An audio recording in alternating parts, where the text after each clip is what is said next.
সুবহানাল্লাহ ওয়ালহামদুলিল্লাহ লা ইলাহা ইল্লাল্লাহ সুবহানাল্লাহ ওয়ালহামদুলিল্লাহ ইল্লাল্লাহ লা ইলাহা ইল্লাল্লাহ লা ইলাহা ইল্লাল্লাহ নবী আমার নূরের ফুতুল জগৎ করলেন ও জালা নবী আমার নূরের ফুতুল জগৎ করলেন ও জালা রোজ হাসরে করবেন তিনি উম্মতের ফয়সালা সুবহানাল্লাহ আলহামদুলিল্লাহ লা ইলাহা ইল্লাল্লাহ সুবহানাল্লাহ আলহামদুলিল্লাহ লা ইলাহা ইল্লাল্লাহ লা ইলাহা ইল্লাল্লাহ লা ইলাহা ইল্লাল্লাহ আরশি কুরসি লৌহ কলম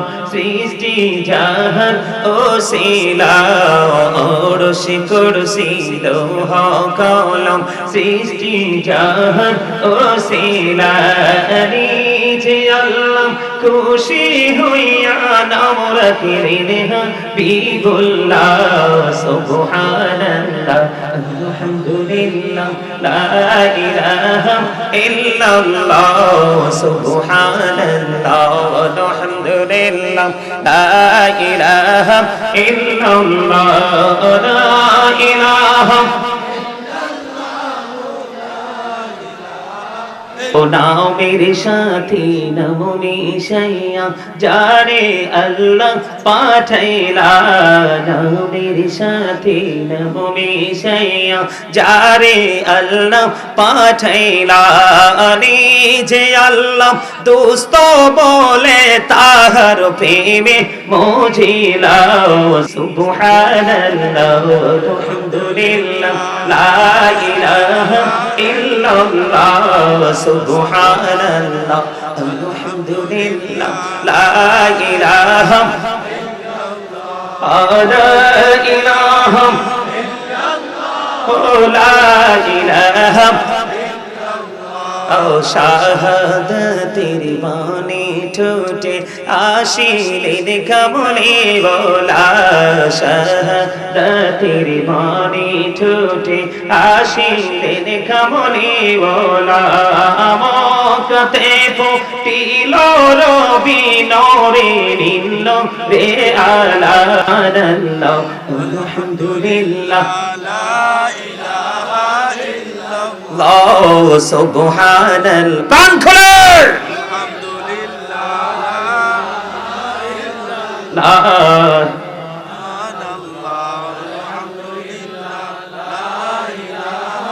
ইল্লাল্লাহ লা ইলাহা ইল্লাল্লাহ লা ইলাহা ও নামের সাথী নাম মিশাইয়া যারে আল্লাহ পাঠাইলা নামের সাথী নাম মিশাইয়া যারে আল্লাহ পাঠাইলা নিজে আল্লাহ দোস্ত বলে তাহার প্রেমে মজিলা সুবহানাল্লাহ লা ইলাহা ইল্লাল্লাহ মুহাম্মাদুর রাসূলুল্লাহ সাল্লাল্লাহু আলাইহি ওয়াসাল্লাম আমি আপনাদেরকে বলছি এখনো কিন্তু আপনাদের আওয়াজ আমি মন মতো পাচ্ছি না বন্ধু এখনো পর্যন্ত আপনাদের মধ্যে জড়তা আছে আপনারা এখনো পর্যন্ত অ্যাক্টিভ হতে পারেননি বন্ধুরে আমার আপনাকে আমাকে আল্লাহ রাব্বুল আলামিন এই জবান দিয়েছেন দুনিয়ার কথা বলার জন্য নয় চা দোকানে বসে বসে মানুষের বদনাম করার জন্য নয় বন্ধুদের সঙ্গে কোলাহল পরিবেশে শপিং মলে গিয়ে অগ্রহণযোগ্য প্রাসঙ্গিক কথা বলার জন্য নয় ভালো ভালো সুস্বাদু খাবার খাওয়ার জন্য নয় আল্লাহ রাব্বুল আলামিন বান্দাকে পাঠানোর পরে তিনি একটা দায়িত্ব দিয়েছেন। আল্লাহ বলেছেন remember me then I will remember you. Allah বলেছেন remember me then I will remember you. তোমরা আমাকে স্মরণ করো, আমি তোমাদেরকে স্মরণ করব। আল্লাহর কোরআনের ভাষাটা হলো এরকম, ফাযকুরুনি আযকুরুকুম। জোরে জোরে বলেন আল্লাহু আকবার।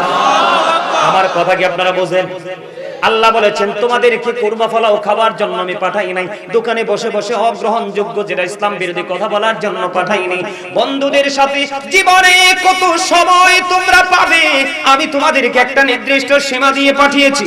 এই সময়ের মধ্যে তোমাদেরকে পরকালের সকল বাজার করে আসতে হবে।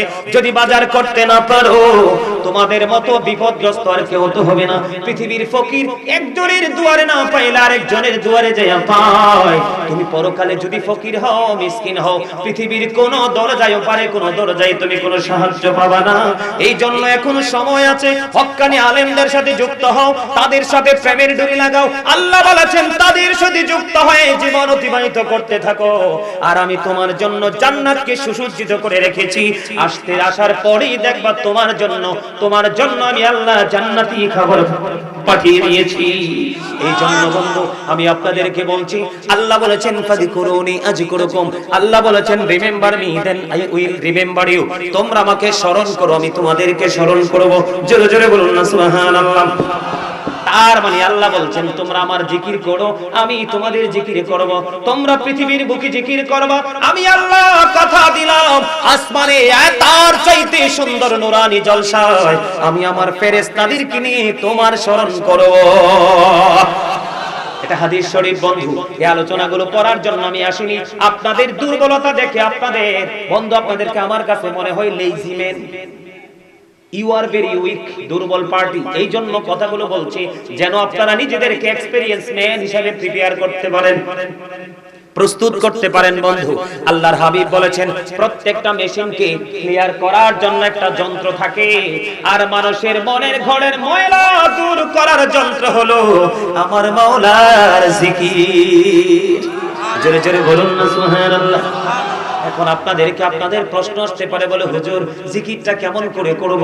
আল্লাহ রাব্বুল আলামিন জানিয়ে দিয়েছেন ফাযকুরুল্লাহা কিয়ামান, দাঁড়িয়ে তোমরা আল্লাহর জিকির করো, ও কুউদান বসে তোমরা আল্লাহর জিকির করো, ওয়া আলা যুনুবিকুম শুয়ে শুয়ে আল্লাহর জিকির করো। তারপরেও জিকির থেকে দূরে থাকা যাবে না।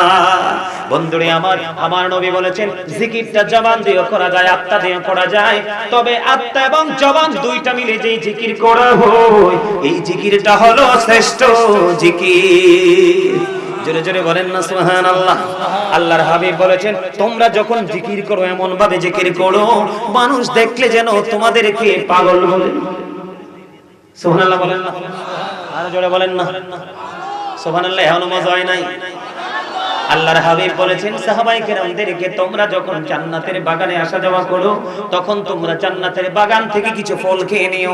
তখন আমার নবীকে প্রশ্ন করা হলো, ইয়া রাসূলুল্লাহ, ইয়া হাবিবাল্লাহ, নবী গো ওই জান্নাতের বাগানের ফল কি? আমার নবী বলেছেন সুবহানাল্লাহ আলহামদুলিল্লাহ লা ইলাহা ইল্লাল্লাহ সুবহানাল্লাহ আলহামদুলিল্লাহ লা ইলাহা ইল্লাল্লাহ লা ইলাহা ও শাহাদাতের বাণী ঠোঁটে আসিলে দেখা মনে বলা, শাহাদাতের বাণী ঠোঁটে আসিলে দেখা মনে বলা। মক্কাতে ফুটিল রবি নূরে নীল রে আলা আল্লাহ আলহামদুলিল্লাহ লা ইলাহা ইল্লাল্লাহ সুবহানাল্লাহ। কান খোলে আলহামদুলিল্লাহ লা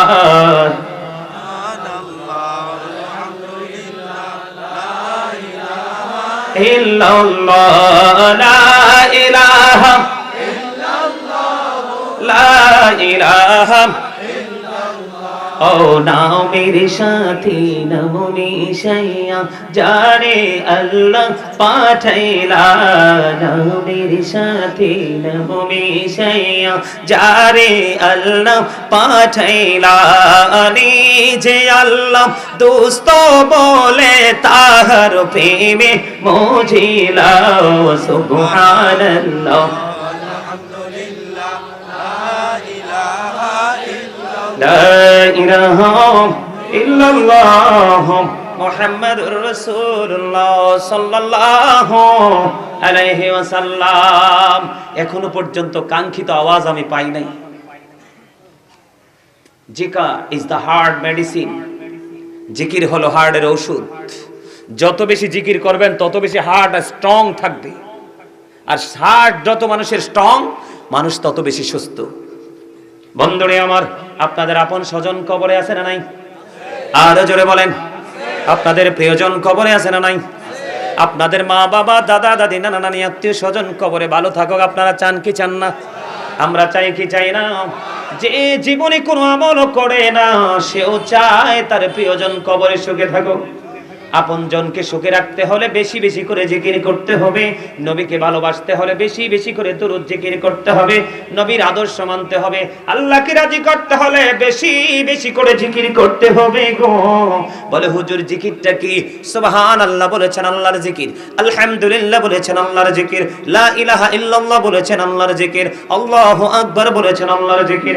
কাউকে সৎ কাজের জন্য ডেকেছেন, এটাও আল্লাহর জিকির। কাউকে অসৎ কাজ থেকে দূরে থাকার জন্য আহ্বান করেছেন, এটাও আল্লাহর জিকির। জিকির শব্দের মূল অর্থ হলো স্মরণ করা। ইংলিশে যেটাকে বলা হয় রিমেম্বার। জোরে জোরে বলুন আল্লাহু আকবার। বন্ধুরে আমার, আমি আপনাদেরকে একটা মেসেজ দিব, ছোট্ট একটা মেসেজ। হাদিস শরীফের মধ্যে এসেছে, আমার নবী সাহাবায়ে কেরামদেরকে নিয়ে হাঁটতে শুরু করলেন। হাঁটতে হাঁটতে হাঁটতে হাঁটতে কিছু দূর গেলে নবীজি হঠাৎ করে দাঁড়িয়ে গেলেন। নবীজি যখন দাঁড়িয়ে গেল, বন্ধু সাহাবায়ে কেরাম প্রশ্ন করলেন, চিন্তায় পড়ে গেলেন। নবীজি বিরামহীন গতিতে হাঁটছেন, কিন্তু এখন কেন প্রাণে নবী হুট করে দাঁড়িয়ে গেল?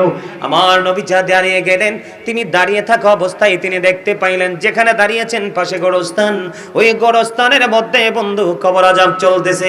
আমার নবী কি করলেন? খেজুরের ডাল ভাঙলেন। খেজুরের ডাল ভেঙে ডালটাকে দুইটা টুকরা করে, যেই দুইটা কবরের উপর আযাব চলতেছে, কবরের ভিতরে দুইটা কবরের উপর বন্ধু ডাল দুইটা টুকরো করে গেড়ে দিলেন।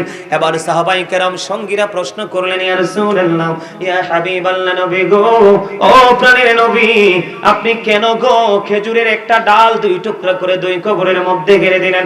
এবার আমার নবী, আপনার নবী সরকারে মদিনা ইমামুল মুরসালিন, তিনি বললেন, দুইটা কবরের মধ্যে আযাব চলতেছে, আমি নবী দেখতে পেয়েছি। দুইটা খেজুরের ডাল দুই টুকরো করে আমি কবরের মধ্যে গেড়ে দেওয়ার কারণ হলো, যতক্ষণ পর্যন্ত এই ডালগুলো সবুজ থাকবে ততক্ষণ আল্লাহর জিকির করবে, আর ওই জিকিরের বদৌলতে কবরবাসীর কবর আযাব আমার আল্লাহ কিছুটা হলো মুক্ত করে দিবে।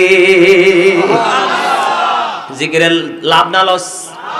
আপনি জিকির করতে করতে আল্লাহর দিকে যখন আপনি হেঁটে হেঁটে যাবেন, আল্লাহ আপনার দিকে দৌড়ে চলে আসবে। তার মানে আপনি আল্লাহকে যত তাড়াতাড়ি কাছে চান, তারও আগে আল্লাহ আপনার কাছে এসে আপন হয়ে যাবে।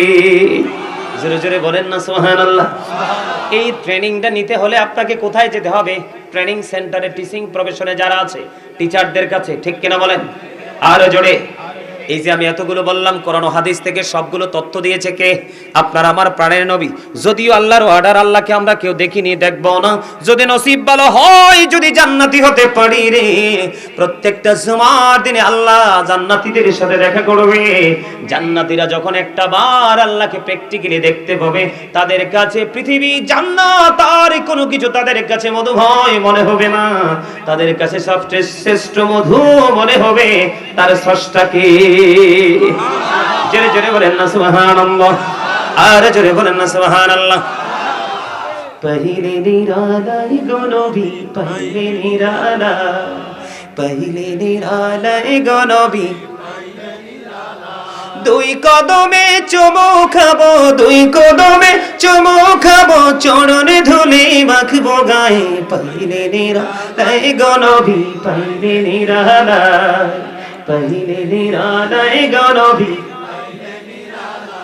বলেন দুই কদমে চুমু খাবো, দুই কদমে চুমু খাবো, চরণে ধুলি মাখবো গায়ে, পাইলে নিরালায় গো নবী, পাইলে নিরালায়, পাইলে নিরালায় গো নবী।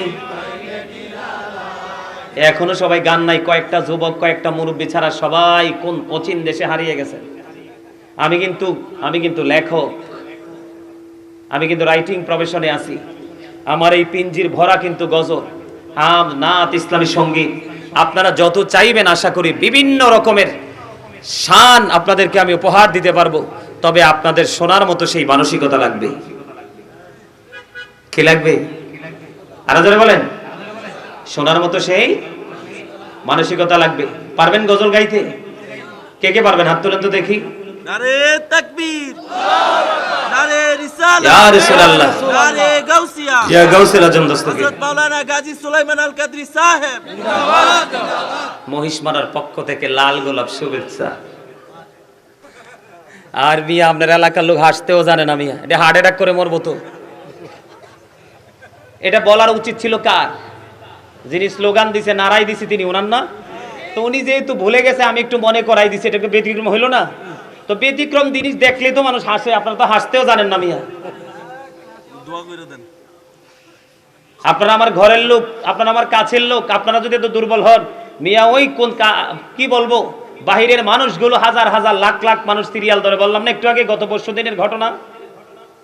আমি নিজেই রীতিমতো অবাক। মাহফিল কমিটি পরের দিন ফোন দিয়ে বলতেছে, হুজুর আমার জীবনে, উনি একজন আলেম, হুজুর আমার জীবনে আমাদের এই মাহফিল এত বিশাল এবং এত অডিয়েন্স আমি জীবনে দেখিনি। এরা আমারে আবার বলছে আগামী বছর আমি মাহফুজ চাই, দোয়াও চাই। ওরে বাপরে বাপরে বাপ, 10 ঘন্টা 10 মিনিটে যায় নামছি টানা। প্রিমিয় গাড়ি, প্রাইভেট কার, 100 টানছে গাড়ি আমার ড্রাইভার। 10 ঘন্টা 10 মিনিটে যায় মাহফিলে নামছি। এবার চিন্তা করেন কত দূর। প্রোগ্রাম শেষ করি, তাৎক্ষণিকভাবে আবার রওনা করছি, কারণ আবার পরের দিন প্রোগ্রাম।